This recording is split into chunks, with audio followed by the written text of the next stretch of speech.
Denied rights and discrimination fueled a man from Marysville to spend his savings to march with Martin Luther King. At the time, Steve Marlo was a starving actor in New York. KOMO 4's Elisa Jaffe shows us how his memories with King have made the big screen.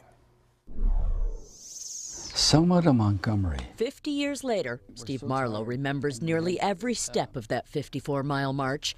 The white actor, now 87, still keeps a yellowing Variety magazine clipping. Here is the original from the Variety. An invitation to actors from Reverend Martin Luther King to head to Selma for a march. And I just tore it right out and I said, I gotta go. That's for me. Marlo was a dreamer, an actor in circles with Marlon Brando and Paul Newman, a 37-year-old with his eyes on the prize, equal voting rights. I just decided I've got to come. I've got to see what it's all about.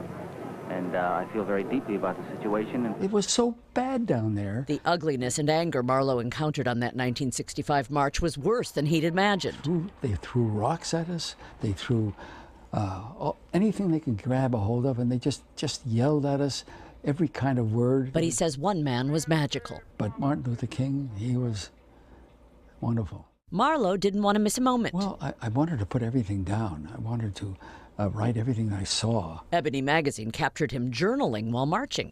As we stopped for a light, people gazed at us like we were freaks at a sideshow.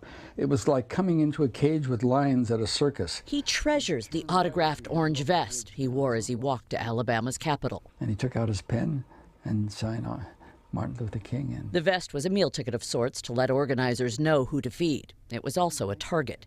As an actor, Marlo screens movies for the Academy Awards and was surprised to recently see historic footage of himself in Selma. And all of a sudden, there I am in that picture, and I go right across the screen, and I jump 14 feet in the air.